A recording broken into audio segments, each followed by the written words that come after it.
Este podcast é apresentado pelo Tecnoblog. A gente vê essas plataformas de entrega ultra rápida, que a gente chama, entrando, todas elas seguem o mesmo modelo, que é te dar cupom de entrega grátis, mais R$40 de valor de desconto no pedido. Enquanto tá com esses subsídios, as pessoas vão comprando, eu acho que faz todo sentido, né? Só que isso não é sustentável, não tem como você manter isso para sempre.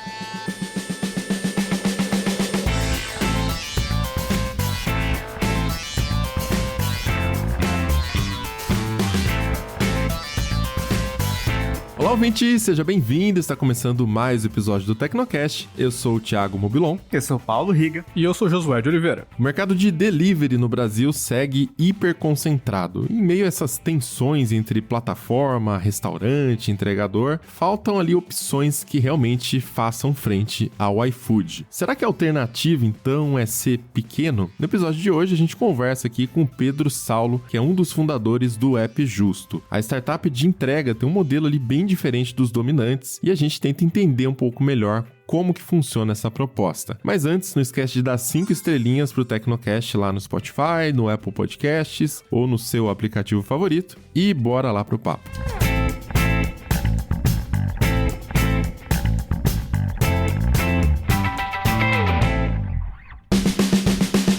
Em fevereiro deste ano, uma coisa importante aconteceu. O iFood foi proibido de fechar acordos de exclusividade com grandes redes de restaurantes. Essa decisão foi do Conselho Administrativo de Defesa Econômica, o CADE.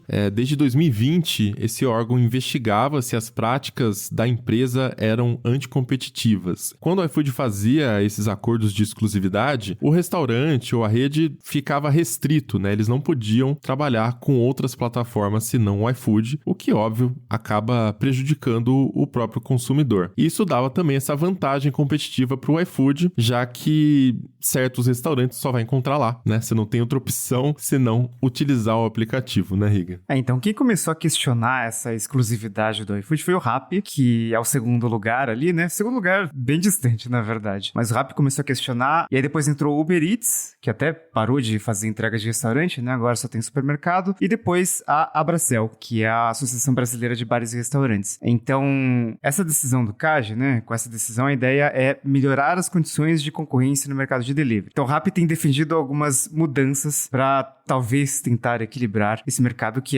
tem muita dominância do iFood. A presidente do Rappi, a Tiana Yankovic, tem falado em aumentar o investimento da Rappi no mercado brasileiro. O Rappi é uma empresa colombiana, né? E eles querem também trabalhar com essas redes de restaurantes que antes estavam restritas ao iFood.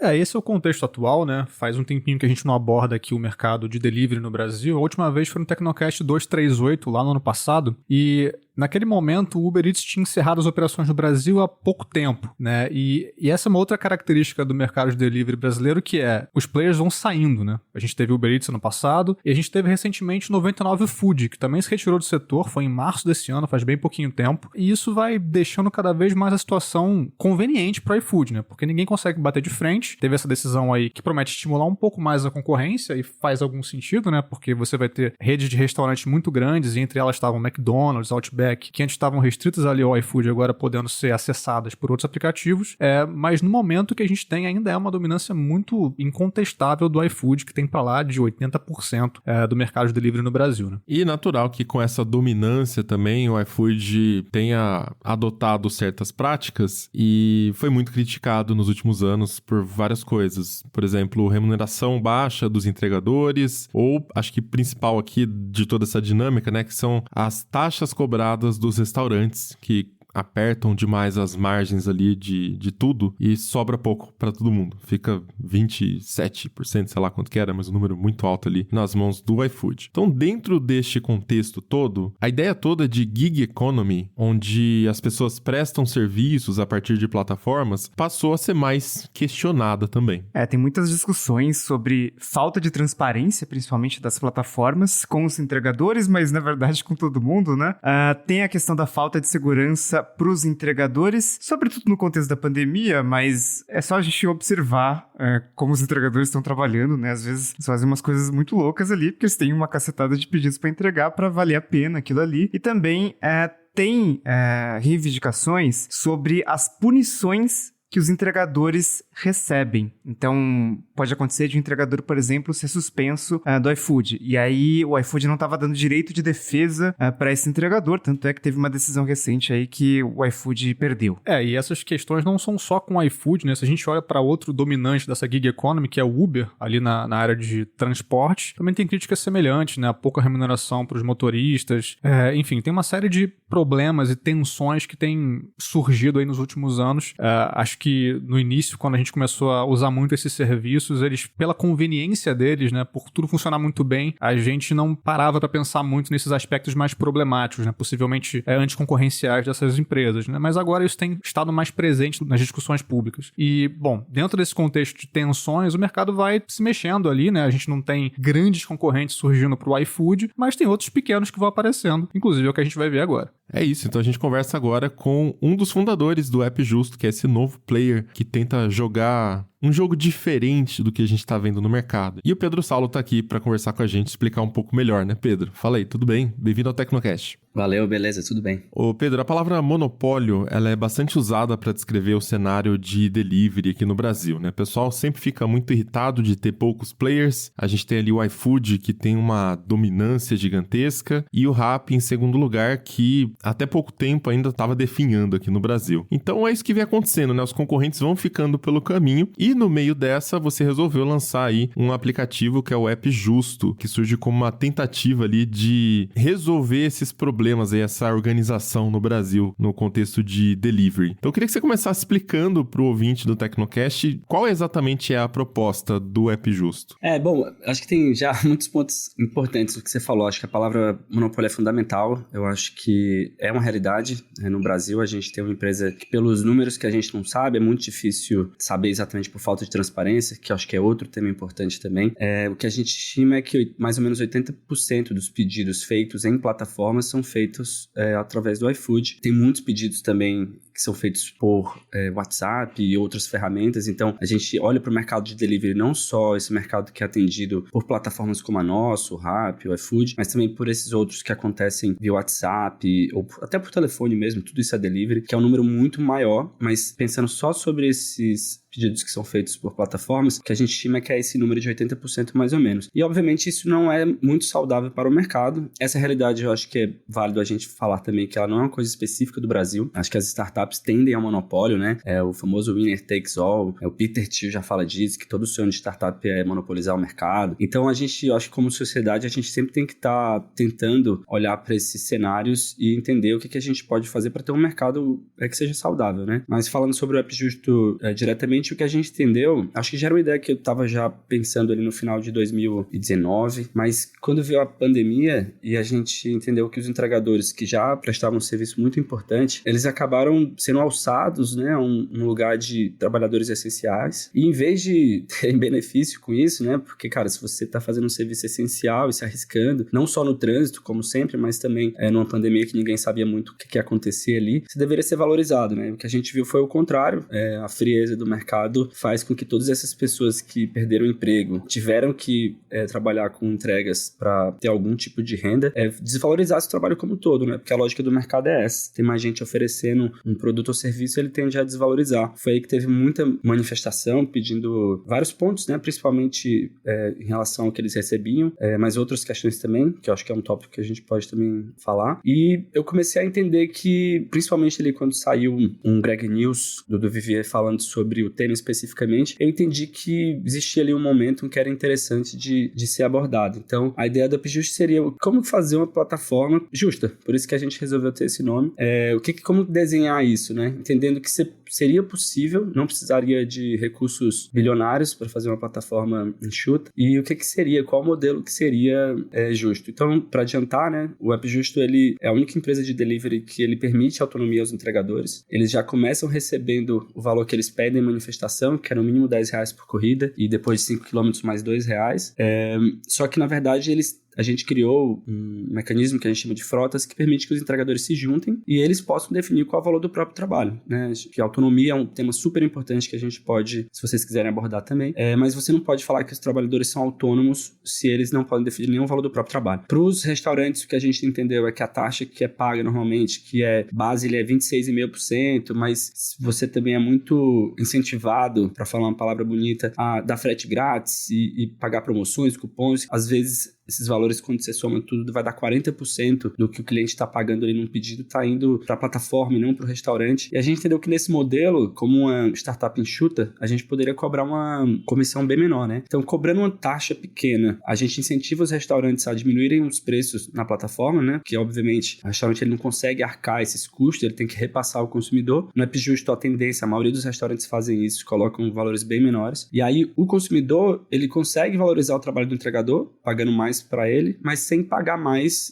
ao total do pedido, porque os produtos são mais baratos no geral. Essa é a lógica que a gente acha que faz sentido, é o que a gente está testando aí nesse cenário. Pedro, eu preciso confessar uma coisa meio feia, que eu instalei o App Justo, conheci o aplicativo faz um tempinho já, pelo menos um ano, mas eu nunca fiz um pedido e eu continuo usando o concorrente ali. Grave.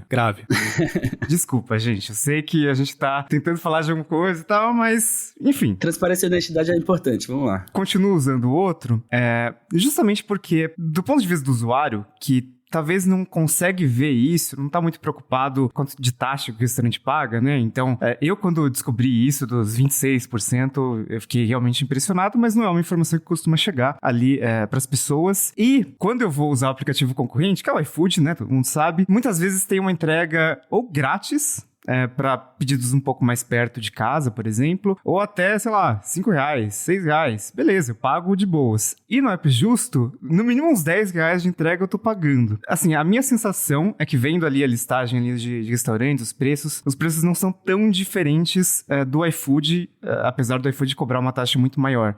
Como que vocês conseguem competir com isso? É algo que, enfim, como que vocês trabalham essa questão de o usuário vai lá, ele, sei lá, ele acredita na causa, mas quando ele vê o preço, ele, acho que eu vou pedir no outro mesmo. Pô, acho que tem vários pontos interessantes aí. O primeiro que eu acho que a gente hoje em dia fala muito de sustentabilidade, né? E eu acho que sustentabilidade não pode ser só um tema ambiental, né? É um tema geral. E aí você pode pensar como que essa entrega pode ser gratuita, né? Obviamente ela não é gratuita, a gente sabe disso, esse preço está embutido em algum lugar. E a gente entende que se você... Existe um trabalho, obviamente, eu não sou imune a isso, todos nós, a gente é comprado por esses comportamentos que a economia comportamental estuda muito, né? A economia, quando foi muito baseada ali, estudada por muito tempo, ela sempre tinha a premissa que nós éramos pessoas racionais tomando decisões racionais, por isso que muita gente acredita na autorregulação do mercado. Mas já a gente sabe também, através desses estudos de economia comportamental, que as pessoas são muito influenciadas por algumas outras questões, como frete grátis, né? Então, aí eu acho que o teu ponto tem várias perguntas específicas. Sobre essa questão psicológica, assim, de você ver o preço maior, o que a gente tenta fazer, e obviamente isso não é um trabalho fácil, inclusive no começo, na abertura, né, foi falado dos concorrentes, do iFood, do Rappi, se tinha espaço para outras empresas, e assim, eu acredito que fazendo o mesmo modelo de negócio é difícil ter espaço, realmente, porque é uma briga de que tem bolso maior. Se você tiver maior bolso, mais fundo, com mais dinheiro, você vai dar mais frete grátis, vai subsidiar um monte de coisa, e vai trazer esses consumidores. A gente vê essas plataformas de entrega ultra rápida, que a gente chama, entrando, todas elas seguem o mesmo modelo, que é te dar cupom de entrega grátis, mas R$40 de valor de desconto no pedido. Enquanto tá com esses subsídios, as pessoas vão comprando. Eu acho que faz todo sentido, né? Só que isso não é sustentável. Não tem como você manter isso para sempre. Então, eu não sei como é que estão as finanças do iFood, não posso falar assim, mas até um tempo atrás eu vi que eles ainda tinham prejuízo. Como é que uma empresa que faz 60 milhões de pedidos por mês tem prejuízo? É muito porque tem essa tendência do mercado de winner takes all, né? Eu vou dominar o mercado inteiro, depois eu penso como ganhar dinheiro. Então, acho que existe espaço para a gente tentar outras abordagens. Então, o App Justo não se coloca exatamente como um concorrente no ponto de vista de que é o mesmo modelo de negócio exatamente. Apesar de ser muito parecido, a gente tem outra ideia, outra estratégia. E essa estratégia ela é muito baseada em incentivos cruzados, né? É uma coisa até que faz muito parte questão de teoria dos jogos, coisas do tipo, de como que você consegue criar uma plataforma que tem os incentivos alinhados. Então, assim, quando eu cobro uma taxa muito menor do restaurante, ele é incentivado a repassar pelo menos uma parte dessa taxa aos consumidores. E por que para ele isso é importante? Porque para ele, como ele paga uma taxa muito menor no App Justo, que a gente sempre fala 5%, é um pouco mais complicado com isso, pode ser 3%, pode ser 8%, pode ser 11%, mas o base ali a gente fala que é 5%. Então, se ele está pagando uma taxa tão menor,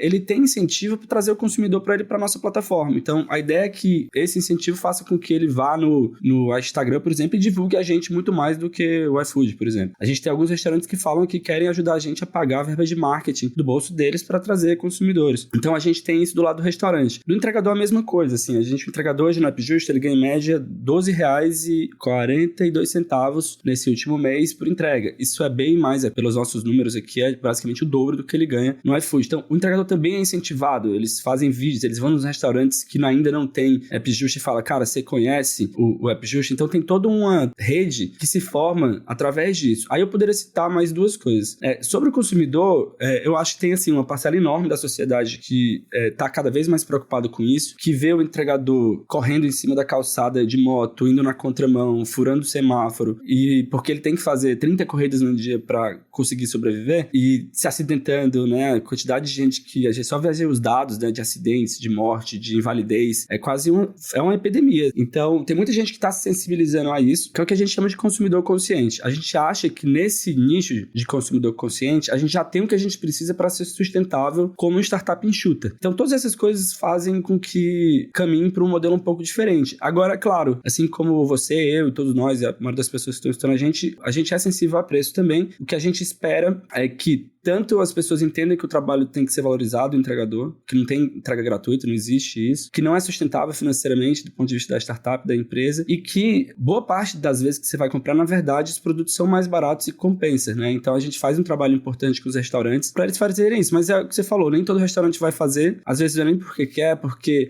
a vida do restaurante é bem complicada, assim, né? Então você gerenciar vários cardápios, às vezes falta tempo, então tem algumas outras questões. Então é um desafio sim, mas a gente entende que é um desafio que dá para ser superado. Acho que a gente abriu aqui com vários caminhos interessantes para entender alguns pontos que não são tão claros para o consumidor no dia a dia quando se trata de delivery. E antes de ir para a questão da exclusividade e tal, eu queria voltar um pouquinho mais para explorar um pouco mais isso, Pedro, que é a questão de quanto os entregadores ganham por pedido, né? Você falou aí o valor médio no App Justo, R$12,42, isso ser mais ou menos o dobro do que eles ganham em competidores. Vamos colocar aqui o iFood, que é o dominante, né? Vocês tiveram bastante diálogo com os entregadores quando estavam desenhando a plataforma, né? E eu não sei se você consegue passar isso pra gente, o que vocês ouviram deles, mas assim, eu não sei quanto um entregador do iFood ganha, né? Eu não sei se é todo o valor que aparece no frete pra mim quando eu faço um pedido no iFood, eu não sei, eu acho que a maioria das pessoas não sabe. E eu não sei se isso é transparente pra eles também, se é uma coisa algorítmica.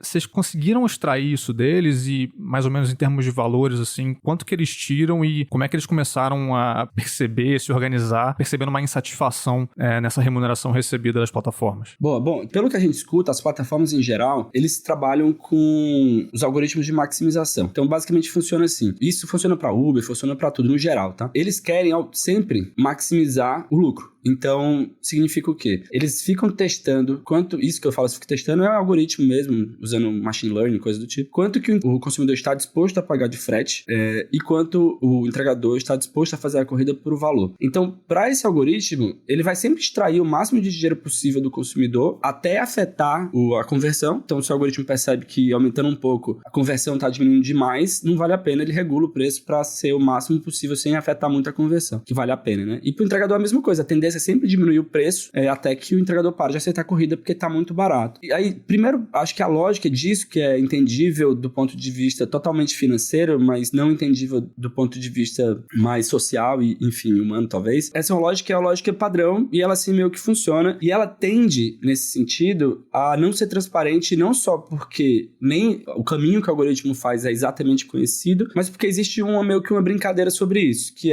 o iFood, por exemplo, que não sei se é o caso deles, me parece que ele pode ficar recebendo um valor X que é menos do que ele paga pro entregador normalmente, para no final de semana, ou em horário de pico, por exemplo, eles cobrarem, não terem que subir muito a taxa do consumidor e repassar isso. Então é uma estratégia que normalmente se usa. Desse jeito, o mais comum é que o entregador não tenha transparência de quanto ele está recebendo.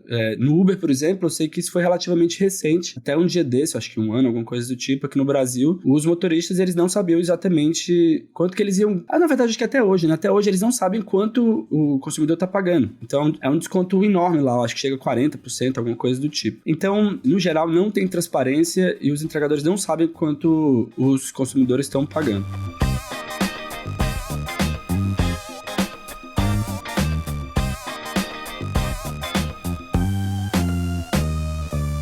Ô Pedro, você estava falando da parte de ter os estímulos corretos, né, na atividade econômica ali. Incentivos, Isso, para que cada membro ali da transação se ajuste da forma mais adequada. Eu concordo com essa ideia, eu acho que é um caminho interessante, né? Mas, da mesma forma...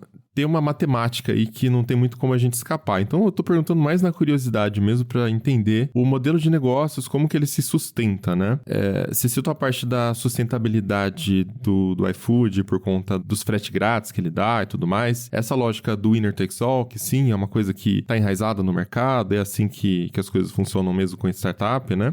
Você tenta conquistar, você vai ter prejuízo com isso e só depois você vai ver como que você faz lucro. E aí as coisas meio que se ajustam ali, o que se sustenta continua funcionando, o que não se sustenta não tem como realmente. Isso acontece dessa forma porque no final das contas alguém tem que pagar a conta, certo? E neste caso, o aplicativo é um marketplace. Ele conecta quem quer consumir com quem quer vender alguma coisa e tem ali alguém prestando um serviço no meio do caminho também para fazer a entrega. Enfim, então eu fiquei curioso que eu comecei a fazer umas contas, né? Então, por exemplo, média de R$12,42 por entrega. É um valor bem alto. Já começa por aí, né? Se eu pago, por exemplo, se eu pego um prato que custa R$35, eu tô comendo sozinho ali, vou pedir um almoço. R$12,42 é um aumento de, cerca de 30%, mais do que 30% aqui no valor do meu almoço só na entrega, né? Então, assim, no final das contas, o dinheiro vem de quem tá encomendando. E se o restaurante, de fato, não repassa o desconto da taxa ali de comissão que vocês cobram, qual é o estímulo que vocês dão pra fazer, entende?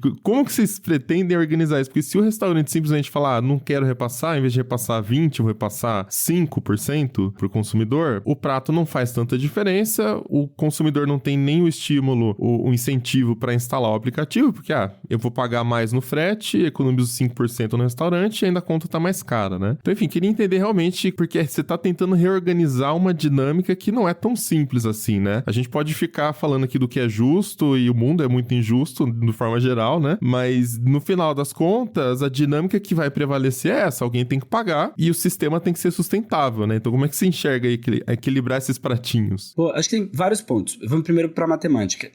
No teu exemplo, temos que pensar em duas coisas. Esse prato, no iFood, por exemplo, ele não seria 36, ele seria 50 no geral. Então, se você vê a diferença de preço aí de R$14, R$12, ela já, é como se tivesse o frete grátis, na verdade, já. E lembrando também que o entregador vai ser valorizado com taxa um pouco maior de entrega. Mas, Pedro, peraí, esse valor é teórico? Porque no site vocês falam, né, até 20%, ou é visto na prática mesmo? Não, tem algumas questões. Se você abrir o aplicativo hoje, você vai ver que na nossa listagem tem todos os restaurantes que tem desconto, apresenta lá qual o nível de desconto. Você vai ver de tudo, assim, tem... O primeiro que eu tô vendo aqui tá 10, 14, 10, 5, 15. A gente tem casos de restaurante que colocou 30%. E tem casos de restaurante que botou muito pouco, eu acho que 2, 5, a gente até tá vendo se coloca um limite mínimo. Esses descontos, eles são declarados, também, de certa forma, a gente sempre confere, mas isso é um restaurante que tá fazendo esse compromisso de que, na média, ele tá cobrando mais barato lá. O valor que você vai pagar de desconto no final, ele, obviamente, vai variar muito com o tamanho do teu pedido. Se você faz um pedido muito pequeno, de R$30, e esse restaurante, ele deu uma taxa muito pequena de 5%, realmente essa diferença, ela vai ser mínima. Aí, o que acontece? Você já vai ter que pagar frete no iFood, na maioria das plataformas, nem sempre o frete é gratuito, e se o frete for gratuito na outra plataforma, esse restaurante, ele não tá pagando 26,5 de taxa, provavelmente ele tá pagando agora esse frete também. Então, tudo isso, normalmente, ele tende a embutir no valor dos produtos. Então, é muito difícil que, fazendo tudo isso, esse valor do produto não fique muito mais caro lá. Mas sim, se o restaurante ele entra, e a gente não obriga o restaurante, a gente defende autonomia não só para os entregadores, mas para os restaurantes também. Se o restaurante ele não é obrigado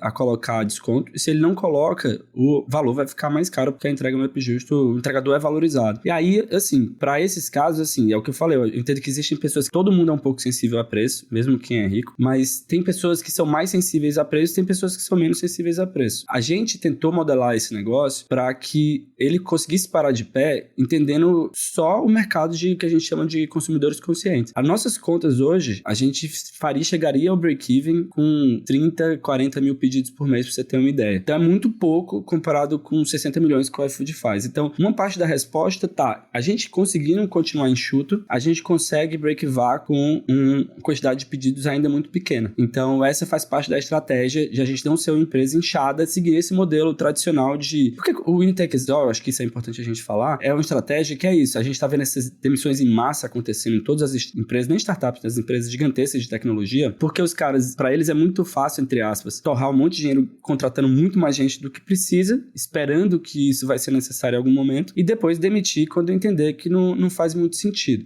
Isso gera custo, obviamente, né? Essas coisas não vêm de graça. E eu não sei quando vocês trabalharam com empresas de tecnologia, mas quando você vai acrescentando mais gente, não é que você vai ficando proporcionalmente mais produtivo. Os times, eles tendem a ficar grandes, eles tentam ter muito overhead, assim. Eu acho que é unânime no mercado de tecnologia hoje, que boa parte das empresas de tecnologia, elas ficaram muito cheias, não só por essas expectativas de aumento de ganho de mercado e tudo mais, mas porque os times foram ficando muito grandes mesmo. Essa teoria do Winner-Takes-All, ela só funciona quando sobra um. Então, assim, você falou como se fosse uma coisa lógica e tal, mas ela tá funcionando pro iFood, não tá funcionando pro Rappi. É o que você falou, o Rappi vem cambaleando com o tempo, agora por causa dessa mudança do CAD, talvez eles estão trazendo mais recursos, o Uber Eats não aguentou, a gente viu tantas empresas que tentaram e não aguentaram. Então, esse mecanismo que é o padrão, ele não funciona no geral, ele funciona para uma empresa. Então, não acredito que seja um modelo que a gente tenha que perseguir. E, assim, é um problema que a gente queria resolver.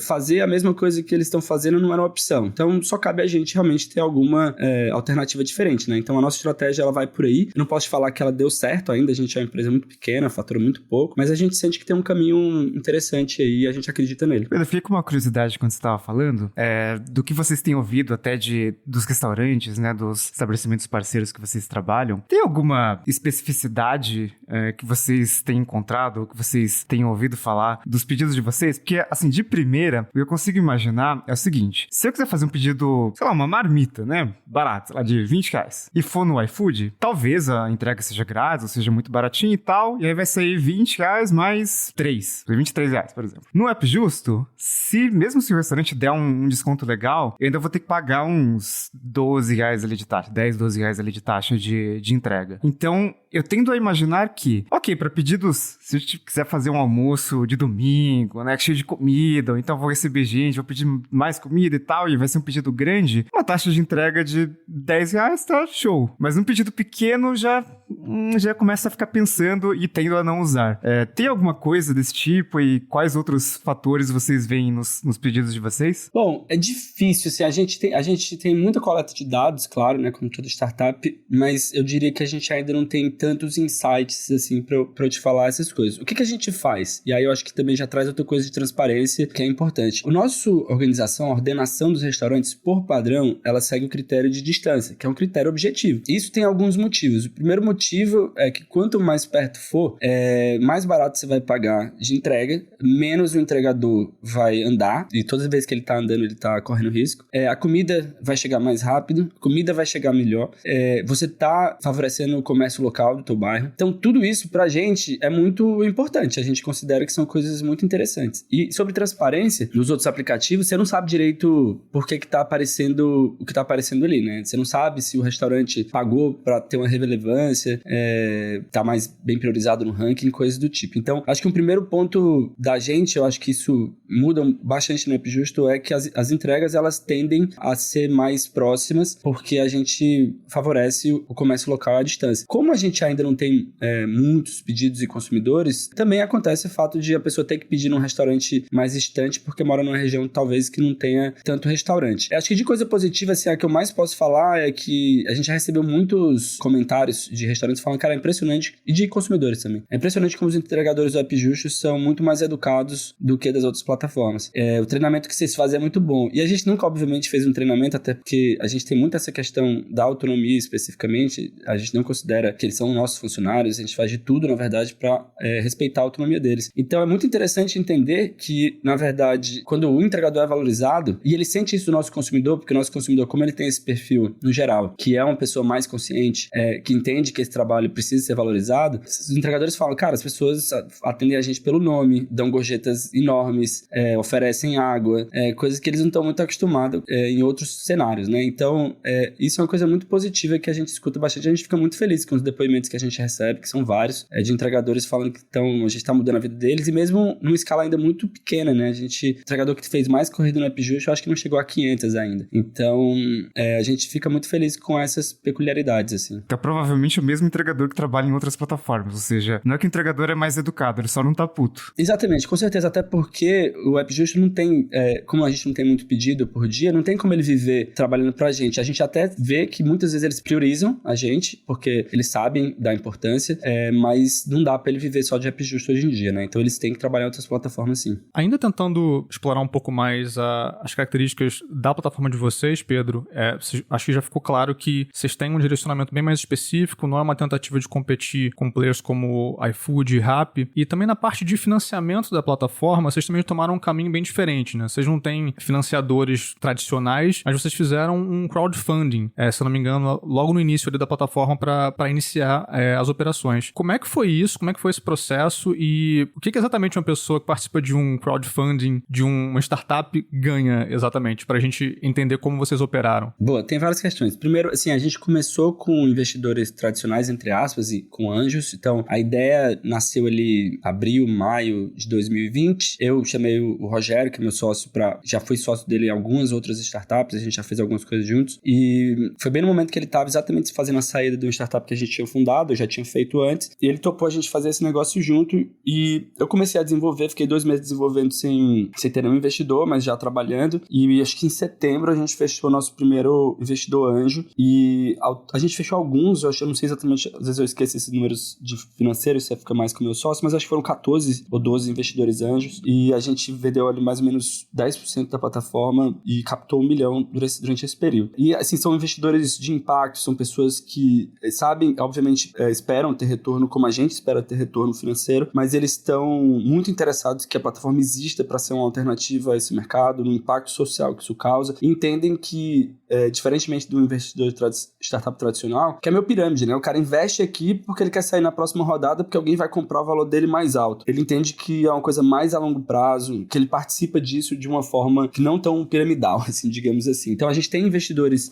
tradicionais, investidores que estão muito preocupados com a parte social, mas também, assim como a gente, esperam ter lucro com isso. Então, esse 1 milhão que a gente captou foi o que sustentou a gente por 1 ano, até final de 2021, até um pouquinho mais de 1 ano, na verdade, que foi o tempo que a gente precisou para fazer a plataforma. Ela demorou mais ou menos 1 ano para ser desenvolvida, os componentes principais, a gente fez o primeiro pedido teste em agosto de 2021. Quando a gente começou a testar esse piloto, logo a gente começou a pensar em fazer um act crowdfunding. Por quê? Primeiro, voltando um pouquinho, assim, no começo, a gente foi um pouco influenciado por cooperativismo, assim, de entender que faz todo sentido você participar de um negócio ao invés de só contratar ele como serviço. E aí, quando eu falo isso, eu não tô falando só de entregador, tá? Eu tô falando também muito pensando em restaurante. Os restaurantes, na pandemia, eles sofreram muito por causa dos fechamentos e tal, e eles poderiam ter tido mais benefícios das plataformas dominantes. Só que, imagina, nesse caso, eles ficaram completamente refém, né? Eles não tinham alternativa, não tinham como abrir o salão. Então, eu acho que isso abriu também muito a cabeça de alguns restaurantes que eles precisam de alternativas, você não pode ficar preso. Então, a gente pensou assim, cara, é legal que o negócio, até voltando para a questão dos incentivos compartilhados que eu falei, se o restaurante ele é sócio da plataforma, por exemplo, ele tem uma relação com a gente que é diferente de se ele só tá contratando um serviço. Tudo bem, ela é mais legal pagar menos taxa, mas é diferente você saber que você pode ter uma participação daquilo no futuro, né? Então, quando a gente fez o Act Crowdfunding, o que a gente pensou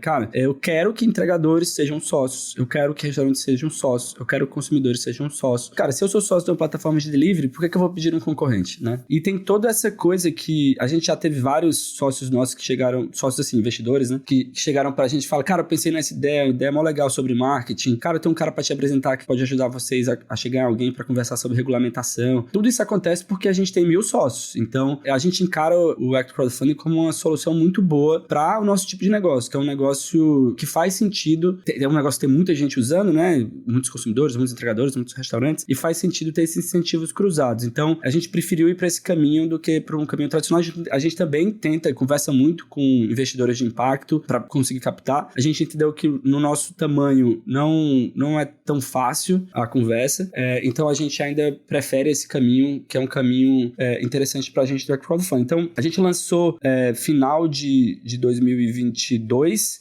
esse Act Crowdfunding, se eu não estou enganado, não, de 21, desculpa, e a gente captou 1.800.000, alguma coisa assim. Foi um Act Crowdfunding que foi feito pela CRIA, que teve uma participação recorde de número de pessoas, foram quase 1.000 investidores, foi o maior caso aqui no Brasil disso. Muitas pessoas que investiram o valor de R$100, que a gente era o menor valor também já colocado nesse tipo de operação, porque a gente queria que entregadores fossem sócios. A gente teve mais de 20 entregadores que compraram, que deixa a gente muito orgulhoso, porque a gente sabe que não é um dinheiro fácil para eles. Então, isso é uma coisa que a gente acredita muito, e a gente, muito provavelmente em breve agora, está organizando isso. A gente vai fazer outro Act Crowdfunding, porque a gente acha que é isso. Quanto mais sócio a gente tiver, melhor, porque cruza todos esses incentivos. E ainda pensando aqui nos planos que vocês têm, assim, como é que é o roadmap de vocês? Vocês têm planos... Até o momento vocês estão operando só na cidade de São Paulo, pelo que eu entendi, tá certo isso? Exato. Vocês estão com planos de ir para outras cidades? Como é que tem sido esse processo e como é que vocês estão imaginando uma expansão? Eu sei que o escopo de vocês é menor, mas ainda assim é desejável, né, para qualquer empresa expandir os negócios para ter mais fontes de receita, mais restaurantes, mais entregadores. Como é que vocês estão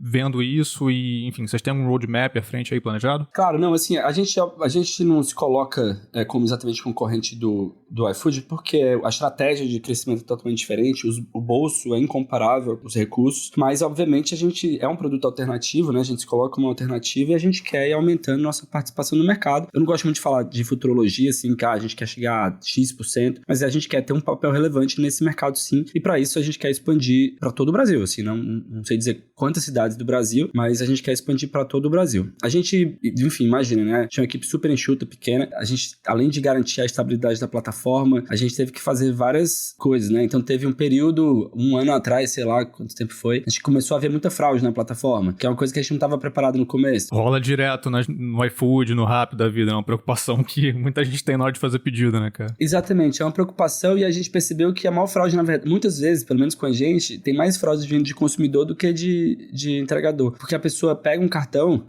de alguém, né, enfim, clonado, esse tipo de coisa, faz um pedido e depois esse pedido é cancelado, mas a pessoa já recebeu, né? Então, enfim, é um mercado complicado por algumas coisas, então a gente fez ali, teve que se dedicar um tempo pra desenhar uma coisa. Hoje em dia a gente eu nem acho que faz mais de 3 meses que a gente não tem fraude na plataforma. Então várias coisas foram acontecendo pra gente garantir a estabilidade, questão de equilíbrio de rede, né, uma coisa que a gente não falou ainda, mas a gente tem rede que é restaurante, consumidor e entregadores, elas têm que estar equilibradas, porque se tiver pouco restaurante não tem pedido, se tiver muito restaurante mas não tiver entregador, os pedidos não saem. Então várias coisas que a gente teve que ir pensando. Então a nossa estratégia inicial era uma estratégia de adensamento. A gente hoje tem 560 restaurantes disponíveis em São Paulo e a gente sempre foi tentando ir preenchendo as regiões, porque se você entra num bairro e só tem 2, 3 restaurantes de opção, muito provável que não te agrade. Então a gente foi testando e aprendendo muito com isso. Aí tinha algumas questões técnicas também, então a gente tinha que ter uma resolução automática para resolver o problema de indisponibilidade de entregadores. Então hoje em dia o App Justo, nem sempre as entregas são feitas por nós, porque às vezes não tem entregador disponível. Então a gente precisa contratar uma empresa parceira para fazer essa entrega para o cliente não ficar sem um produto. Isso acontece mais ou menos 30% das vezes, tem meses que 20%, mas então nem todas as entregas são feitas. Então a gente precisou de um tempo para integrar com essas empresas e garantir que isso fosse acontecesse de uma forma automática para a gente poder expandir. A gente está agora, essa semana, a gente está no ar já com o Hubster, que é um concentrador de pedidos que permite que o restaurante tenha mais facilidade para gerenciar o pedido de várias plataformas ao mesmo tempo, que era um pedido deles. A gente está integrando com outros PDVs, com VR. Então tinha algumas coisas que a gente entendia também que era importante já ter antes de expandir, mas a gente está no momento agora que essa discussão está super madura dentro do App Justo. A gente está exatamente nesse momento desenhando uma expansão por uma nova cidade, que muito provavelmente vai ser Fortaleza. Boa parte dos sócios são do Ceará, inclusive eu. Então a gente provavelmente vai vir para Fortaleza em breve. A gente está desenhando esse plano. E aí, assim, a gente vai ter que aprender com isso também, né? A gente ainda não fez essa expansão para outra cidade. Vamos ver como que ela sai. E aí isso vai dar um pouco do ritmo de expansão, mas sim, a gente a ambição é nacional.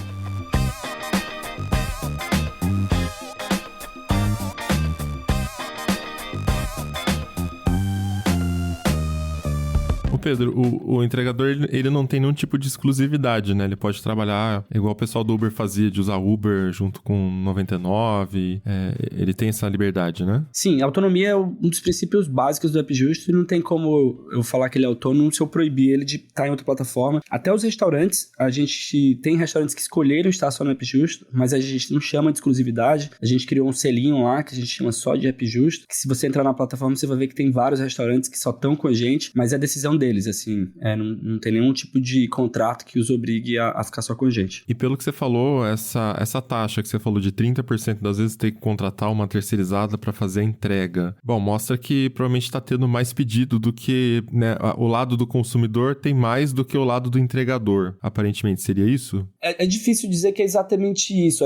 Hoje a gente tem 5.370 entregadores aprovados, né? E no caso do App Justo, a gente exige MEI, então todos os entregadores eles têm ali CNPJ, para deixar claro que é essa prestação de serviço e para eles terem segurança, porque os entregadores MEI, se eles sofrem um acidente, eles estão protegidos com seguridade, além de que todas as corridas no App Justo também têm seguro contra acidente, coisa do tipo. Então tem bastante entregador, a gente está com 30 mil consumidores cadastrados. Eu não consigo fazer essa proporcionalidade, assim, de que tem mais pedido, mas sim, às vezes falta entregador na rede e a gente é muito criterioso com isso. A gente sempre brinca que uma pessoa com fome não é uma pessoa legal. Então a gente tem uma meta de entrega ali que ela é padrão de mercado, assim, 40 minutos pra gente, que é o ideal. Mais que isso, a gente tem vários alertas na plataforma, então alerta se o restaurante tá demorando pra aceitar o pedido, alerta se o entregador tá demorando pra chegar, e tudo isso nosso time fica acompanhando pra garantir que a experiência seja o melhor possível. Então o que a gente faz se a gente tá procurando entregador por 4 minutos e não achou, a gente contrata automaticamente uma empresa parceira para fazer essa entrega e o pedido não demorar mais do que ele deveria para chegar na casa da pessoa. Mas você sabe qual que é a taxa de crescimento de cada lado da história? Tô tentando entender assim, por que com benefícios tão grandes, qual é a dificuldade dos entregadores de utilizarem a plataforma, né? Entrarem para a plataforma? O que acontece, cara, é assim, tanto para restaurante quanto entregador, a queixa é basicamente a mesma, toca pouco. Então, tem entregadores que entendem que a plataforma está começando e tudo bem ter pouco pedido, mas para alguns o que ele está preocupado, que é muito entendível, a gente nunca imaginou que fosse diferente, é o quanto de grana que ele vai ganhar no final do dia. Então para ele fazer uma corrida no App Justo que paga o dobro, mas ele talvez consiga fazer 3 ou 4 no mesmo tempo em outra plataforma, ele vai fazer na outra. E assim, a gente é muito rígido com... cara, se você pegou o pedido, vai deixar. Então, tem entregadores que às vezes, né, estão em duas plataformas, pegam um pedido numa, pega na outra e demora um pouco para entregar. Então, a gente sente que o que acontece é isso. O cara pegou um pedido na outra plataforma, no iFood, por exemplo, que toca bastante, ele vai entregar o pedido do iFood e às vezes ele vai deixar de aceitar o nosso por causa disso. Mas ele pode usar os dois e aí não compensa para ele, tipo, pegar 2 do iFood, de repente apareceu um aqui do App Justo, vou pro App Justo que eu vou ganhar mais. Se ele não estiver fazendo entrega, ele normalmente prefere o nosso. É isso que a gente tem conversado com eles e tem visto. Agora, às vezes ele tá fazendo entrega, entendeu? Ele nem vê tocando, por exemplo. Ah, entendi. Tem a questão da oportunidade também, ele tem que estar parado naquele momento. Exato, porque se ele tá fazendo, como tem muito pedido nas outras plataformas, se ele tá o tempo inteiro fazendo entrega, caiu do App Justo e ele nem viu. Vocês têm algum plano, né? Como é que vocês trabalham pra resolver essa parte da conta? Bom, assim, tem um pouco de tudo, né? Assim, de novo, a gente vem amadurecendo a plataforma, é uma coisa que nesses 2 anos, basicamente, que ela vai fazer 2 anos que ela tá no ar, a gente teve muitas evoluções, a gente sente que a plataforma tá super estável e a gente sente que a gente consegue agora investir mais em divulgação mesmo, que é uma coisa que a gente nunca fez. Justo sempre foi muito orgânico, assim. Então a gente, para essa próxima rodada, agora uma parte do nosso dinheiro vai para divulgação, montar uma boa equipe de comunicação que a gente está começando a montar agora, para a gente conseguir chegar mais nas pessoas, né? Porque é isso, as pessoas precisam saber que a gente existe para contratar o serviço. Então, acontece isso, às vezes o entregador se cadastra, liga o aplicativo, às vezes fica umas horas, não toca pedido, ou então toca pouco, às vezes ele se desengacha, não liga no outro dia, né? E na parte dos 30% da entrega que você tem que contratar terceirizada, não fica mais caro ou o preço fica em linha com o que vocês pagam pro entregador, que já é um preço melhor, né? O que acontece é assim, às vezes existe uma relação de se tá faltando entregador no App Justo é porque tá num momento de alta demanda ali, que às vezes tá faltando em outras plataformas também. Então, o iFood, às vezes, quando tá em momento de alta demanda, ele começa a jogar dinheiro, agora todas as corridas vão receber mais R$5. Então, às vezes, a falta de demanda vem por questões de mercado também. Mas nem sempre. É o que acontece.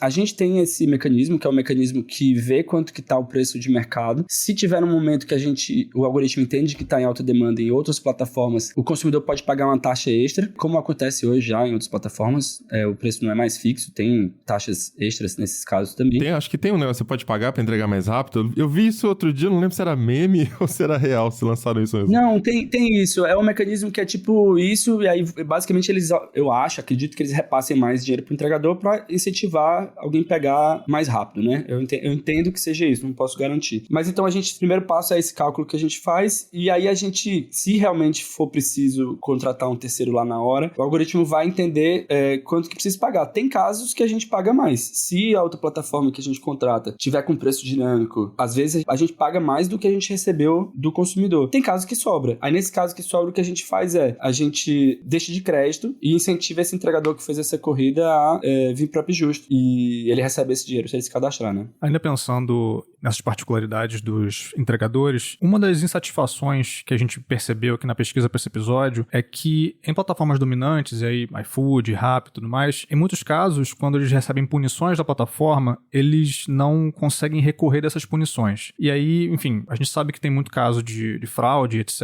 né? Mas também tem casos em que, enfim, como você falou, né? O consumidor comunica errado alguma coisa para a plataforma, está insatisfeito com alguma atitude do entregador, mas o entregador não está fazendo nada de errado, nada que vá contra as regras da plataforma, então tem algumas tensões que surgem nesse processo. Eu vi recentemente que teve até um caso de um entregador que foi suspenso e a justiça mandou a plataforma colocá-lo novamente e pagar uma indenização porque entenderam que ele não teve direito de defesa. Imagino que vocês também tenham ouvido bastante dessas insatisfações dos entregadores. Se você puder passar para a gente que tipo de punições essas plataformas costumam repassar para os entregadores e quais casos você está ciente disso acontecendo, porque realmente alguns desses casos soam muito, muito graves, assim, né? Porque realmente a pessoa perde ali o espaço de trabalho dela, que é o que ela tem no momento, né? Bom, acho que esse é um assunto que me interessa muito, assim.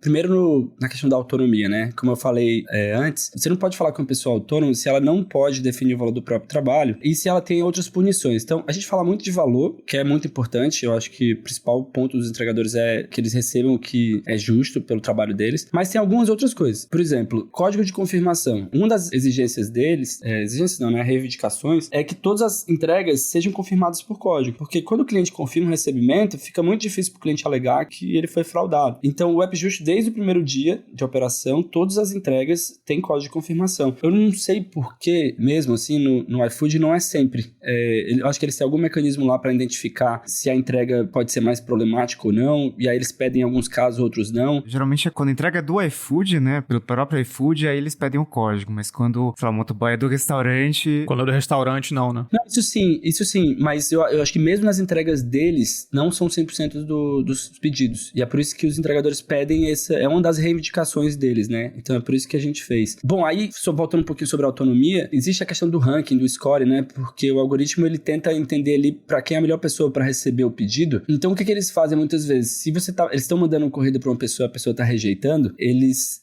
vão desranqueando, vão despontuando essa pessoa para ela receber menos pedidos. E tem tipo como se fossem umas metas. Tem, pelo que se sabe, tá? Eu tô falando aqui, eu não tenho como afirmar. Mas pelo que se sabe é isso. Você tem tipo uma graduação lá, um ranking, que eles incentivam os entregadores a fazerem muita corrida para subir nesse ranking para receber os melhores pedidos. Então é todo um sistema que ele... É difícil você falar que a pessoa é autônoma de verdade se na hora que ela não pode fazer uma entrega, ela recusa, ela vai ser despontuada. E aí o ápice disso, que é o extremo que você tá falando, Jesus, é a questão do bloqueio. Para o algoritmo, né, do ponto de vista financeiro ali, é muito mais prático, ainda mais se você tem um excesso de entregadores. Isso não é exatamente uma preocupação. Você simplesmente bloquear a pessoa para não ter que pensar e averiguar o que aconteceu, porque aí você vai precisar de gente para fazer isso, do que você ser justo, né? Então ele segue esse critério, que eu entendo, pelo menos a forma que eu entendo, de uma coisa financeira, de ser o mais prático e simples possível. Então acontece isso que você falou, a gente já viu casos de entregadores bloqueados por 6 meses, sem ter como trabalhar. Então... Mas isso não seria uma tentativa também de lidar com casos onde o entregador só quer pegar o que ganha mais, e aí quem tá numa distância mais curta, o entregador às vezes não quer fazer? Como assim? Não entendi. A parte de descontar uma pontuação do entregador, não seria uma forma da empresa também de fazer com que o entregador não pegue tudo que tá aparecendo e não ficar só pegando o que vai pagar melhor pra ele? Eu acho que todas essas lógicas, elas fazem algum sentido, entendeu, Mobilon? A questão é se isso... primeiro, a falta de transparência que a gente tem muitas vezes pra entender o que acontece, né? Esses códigos são meio caixa preta, e o quanto que isso não cria outras lógicas perversas. Então, se você tá incentivando a pessoa a fazer muita corrida pra subir numa pontuação, a gente tá criando uma sociedade legal legal com tanta gente que vai ter que correr e se acidentar e infringir as leis de trânsito pra fazer isso. Então acho que é uma coisa que eu entendo como sendo uma coisa mais complexa, que o incentivo vai levando a fazer comportamentos que não são adequados. Eu concordo, mas é que assim, se eu tô próximo e aí eu tô sempre pedindo alguma coisa, eu nunca consigo um entregador, eu vou parar de usar o aplicativo. E no longo prazo, não tem aplicativo pra ninguém mais. É aquela lógica do Uber, é até a lógica de regulação de concessão estatal. A empresa vai pegar, por exemplo, marco de saneamento que tem essas regras, por exemplo. Você não pode pegar só uma cidade que dá dinheiro. Você tem que englobar também áreas que são menos lucrativas, e aí você faz o papel social ao mesmo tempo que você atende também áreas que dão retorno financeiro para a empresa. São casos diferentes, mas estou dizendo a lógica de, se você só atender o que vai gerar um resultado maior, que é o mais distante, o que vai acontecer é que você só vai ter um monte de entrega cancelada, um monte de corrida cancelada no Uber, né? Então, talvez a gente esteja falando de duas coisas diferentes, assim. O ponto que eu tava querendo tratar é assim, quando a gente manda no App Justo, as entregas sempre no entregador mais próximo. E aí ele vai ter a possibilidade de aceitar ou recusar. A gente não despontua ele se ele não quiser aceitar uma corrida, porque a gente entende que ele tem liberdade pra isso. Eu entendo, e eu não tô querendo colocar isso em pedra, que o App Justo nunca vai mudar qualquer coisa sobre isso. Eu entendo criar mecânicas pra, se tem uma pessoa que tá recusando sempre a corrida, porque eu continuo mandando pra ele. Eu acho que tem alguns casos que faz sentido parar de enviar. Eu só tô querendo trazer uma lógica de que cada vez que a gente interfere nisso, essas pessoas elas perdem autonomia. Pode ser que um pouquinho dessa perda seja aceitável e pode ser que não. Então, por exemplo, e eu sempre gosto de trazer o exemplo de uma pessoa que você chama pra prestar um serviço na sua casa, por exemplo, um encanador. Você chama e fala assim, cara, eu quero que você venha fazer o serviço agora, daqui a 1 hora, e tem que ser por R$50, se você não fizer, eu vou roubar suas ferramentas. Isso não acontece. Você pergunta a disponibilidade, você negocia o preço, e se ele não puder fazer, ele continua com a vida dele, ele segue para outro canto. Só que na plataforma, se você só trabalha para a plataforma, essa lógica é muito perversa, porque se ele te bloqueia, se ele te desprivilegia, como que você vai trabalhar? Desculpa, é que eu não acho que é a mesma coisa, né? O entregador, beleza, ele trabalha só com essa plataforma, mas tem outras opções, tem o Rappi, tem o App Justo, tem outras opções surgindo no mercado tentando concorrer também. É mais ou menos a lógica do encanador. E eu tento combinar um horário. Se ele não vem no horário combinado, também não dá, né? Eu vou parar de chamar ele depois de algum tempo. Mas é porque ele já aceitou, né? Se ele aceitou, tudo bem, ele tem um compromisso com você. Mas se ele nem aceitou...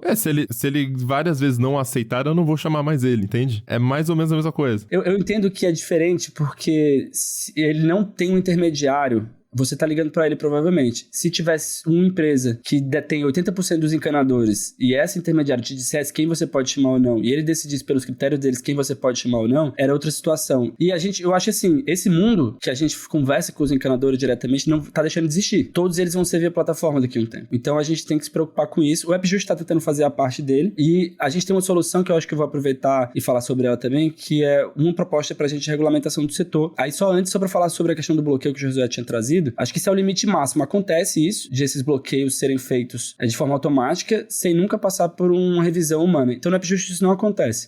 A gente só bloqueia as pessoas depois de ter certeza que eles não cumpriram um protocolo. Então, se aconteceu um imprevisto, ele deveria ser notificado, a gente tenta entrar em contato, às vezes pede BO, pede provas do que aconteceu, e se a gente entende ali que tem um indício muito forte de que as regras foram descumpridas, aí sim a gente bloqueia. Então, passa por uma pessoa pra gente tentar ser o mais justo possível. Não, eu concordo com você. Eu até tô trazendo essas questões, ô Pedro, não é que eu discorde do modelo. Pelo contrário, eu acho super nobre a iniciativa, o jeito que vocês estão tentando trabalhar. Eu acho bem bacana se funcionar, né? Mas é que a dificuldade que eu tenho aqui é de entender como a conta fecha, considerando aí os estímulos de cada parte, né? Tanto de quem vai comprar, quanto de quem vai trabalhar. É meio que essa dinâmica que eu tô tentando entender. Porque no final das contas, no final do dia, o que importa é a conta fechar. Tem que fechar.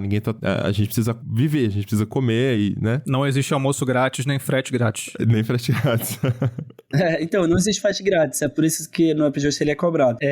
Mas é isso, a gente, nas nossas contas, com 30, 40 mil pedidos, a gente já fecha a nossa conta hoje, e a nossa ideia é que a partir daí a gente consiga crescer mais e tudo mais. Então, a ideia é fechar a conta, mas é isso, a gente tá começando. O iFood, além de ter tido muito dinheiro de aporte, é uma empresa que existe há muitos, né, não sei, 15 anos, talvez, já vem evoluindo há bastante tempo, né? Então, a gente ainda tá tentando entender. É uma proposta realmente diferente. Eu não posso te garantir que ela vai funcionar. Nem os modelos tradicionais, né? a gente tem como garantir que eles funcionam. A gente viu o Uber Eats indo embora e o Rappi também, por muito tempo, muita gente achando que ia sair. O próprio Uber, né, de transporte ali, até hoje, nada, só tá queimando dinheiro de venture capital. E Exato. o CEO antigo lá, o que foi afastado, ele já, que é o loucão lá, acho que foi ele, né, o fundador, né, que ele falou que só vai dar lucro quando for carro autônomo. Porque, cara, não tem como. Se cada um tira um pedaço da transação e quem tá viajando quer pagar mais barato, né, no final das contas, é isso, a conta é difícil de fechar. Eu acho que no caso do Uber especificamente, é muito difícil entender. Pra mim, só uma empresa muito mal gerida não consegue dar lucro se você é o top of mind total do serviço. E você cobra uma taxa muito alta. Então é muito difícil entender, assim, precisa realmente ser muito mal organizada pra não dar dinheiro, você concorda? Não, e não só não dar dinheiro, já queimaram que uns 50 bilhões de venture capital. É bizarro. É meio que impressionante, assim, mas eu acho que isso cara, eu acho que isso é uma coisa que popularmente a gente sabe e funciona com empresas, que se você tem dinheiro vem fácil, ele vai fácil. Se você não precisa se preocupar com ele, o que você vai fazer? Você vai abrir escritórios em regiões que não fazem sentido, você vai contratar gente pagando fortunas, e é por isso que o mercado de tecnologia ficou tão inflacionado. Você vai deixar as pessoas jogando ping-pong o dia inteiro.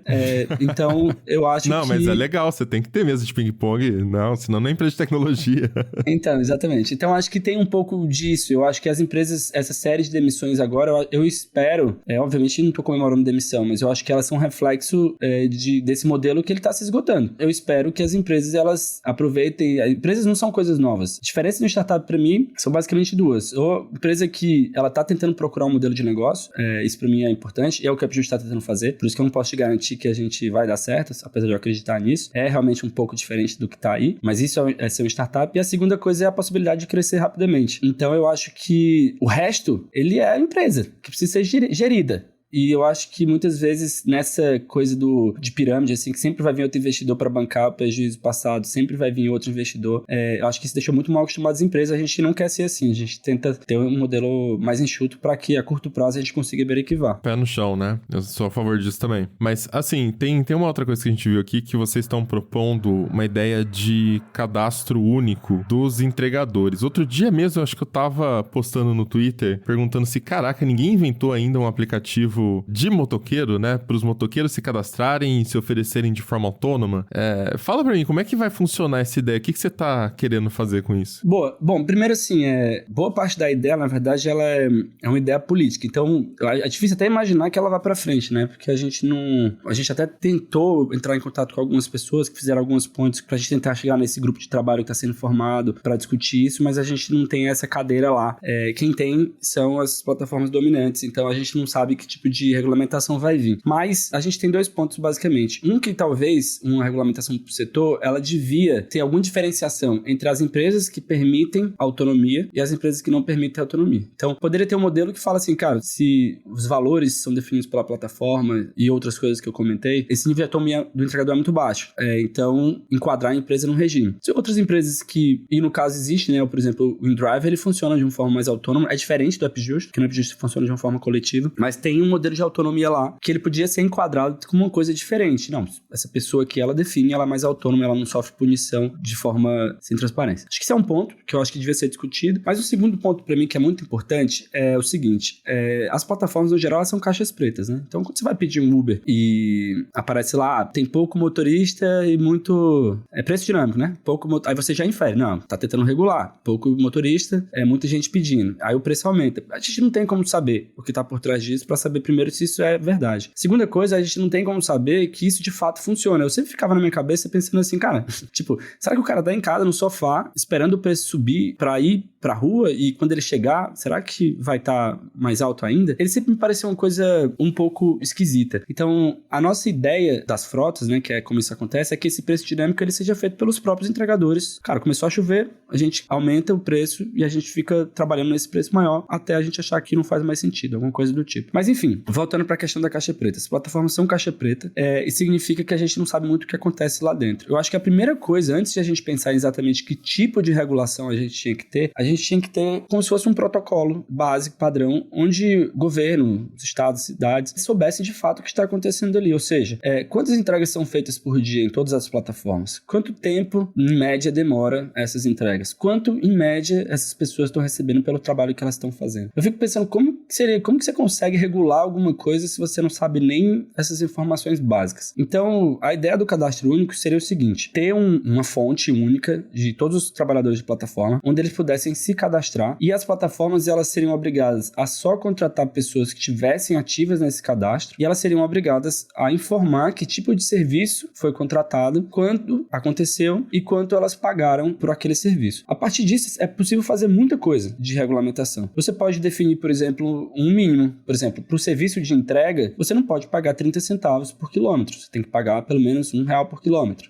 Você pode definir um limite máximo. Talvez a gente não tenha que permitir uma pessoa fazer 30 entregas por dia. E, individualmente, por plataforma, isso é impossível de ser resolvido. Porque se eu limito no App Justo, mas eu não estou limitando no iFood, porque esses cadastros são separados, ele pode fazer 30 aqui, 30 lá, 30 na outra, fazer. Enfim, não tem como a gente regular. E com a centralização do cadastro, a gente poderia fazer isso. O governo, entendendo quanto que cada plataforma está pagando pela taxa, pode ter uma cobrança de imposto proporcional, pode ter seguridade proporcional. Então, tem uma série de mecanismos que seriam muito bom para um trabalho decente, que eu acho que é muito importante. Mas não só isso, eu acho que isso estimularia muito a concorrência também. O AppJust entrou no mercado, a gente começou a divulgar, mas é isso. A gente está com 5 mil e poucos entregadores, tem muita gente que não sabe da gente existe, e alguns sabem, mas tem que fazer o cadastro no iFood, tem que fazer o cadastro no AppJust, tem que fazer o cadastro no Rappi. Esses cadastros, a gente tem que validar a documentação e coisa que a gente não tem nem...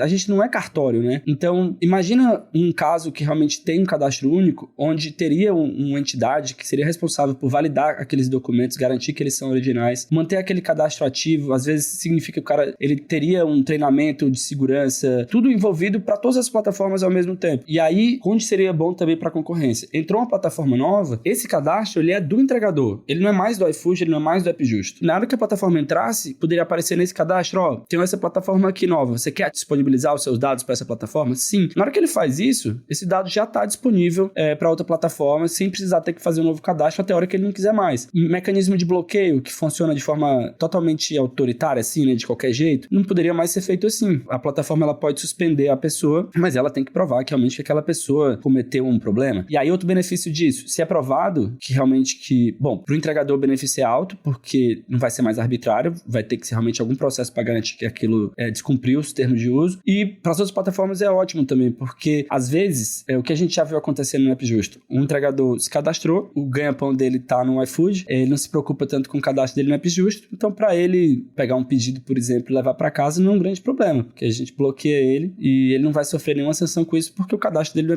no iFood está ativo ainda, né? Então, tem uma série de questões que elas se resolvem se a gente tiver isso que a gente está chamando de cadastro único, e a gente queria muito que acontecesse. A gente esperava, né, a possibilidade de ser uma coisa mais regulamentada, assim, mas a gente tem a ideia de talvez fazer esse cadastro de uma forma privada e incentivar a utilização dele, mas aí sem força de lei é um pouco mais complicado, né, mas a gente tem essa ideia também. Bom, maravilha, então vamos fazer o seguinte, divulga aí seus canais, Pedro, você tem algum, não sei, rede social, algum canal que você queira divulgar, onde você fala mais sobre esses assuntos também, pro pessoal ir lá e conhecer seu trabalho. E, óbvio, divulga também o aplicativo aí, pra quem não entendeu ainda. Eu ia te falar isso, eu ia divulgar mais o AppJust, assim, eu sou muito low profile nas redes, não tweeto muito, meu Instagram é fechado, mas gostaria que quem estiver escutando a gente conhecesse o AppJust. A gente tá mais ativo no Instagram, mas a gente também tá nas outras plataformas, e lá a gente fala muito sobre essas questões que a gente tratou aqui, e da vida dos entregadores, e descontos, e coisas dos restaurantes, e acho que é o principal acesso. E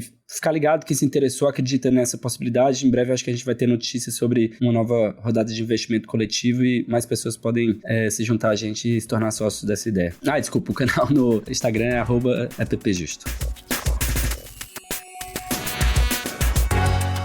Então é isso, vamos chegando ao final de mais um episódio do Tecnocast. E aí, conta pra gente quanto você estaria disposto a pagar mais pra fazer a compra ali do seu almoço, da sua janta, sabendo que o motoboy vai receber um valor mais justo na entrega. Comenta lá na comunidade.tecnoblog.net ou no Twitter, é só marcar o @Tecnocast. Se quiser continuar o papo com a gente, em todas as redes eu sou @Mobilon, @Paulo Riga e @Josué de Olive com V mudo no final. Esse Tecnocast foi produzido pelo Josué de Oliveira, com edição e sonorização da Raquel Igni, e a arte da capa é do Vitor Pádua. Este Tecnocast vai ficando por aqui, voltamos com outro semana que vem. Até lá. Tchau. Tchau, pessoal.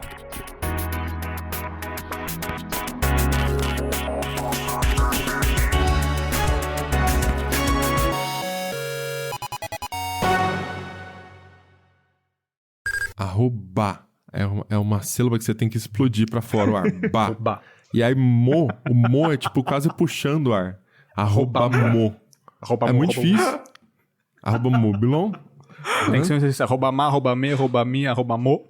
Mas arroba, a hora que você falar é meio nasal. Sim, sim. Arroba momilon. É difícil, cara.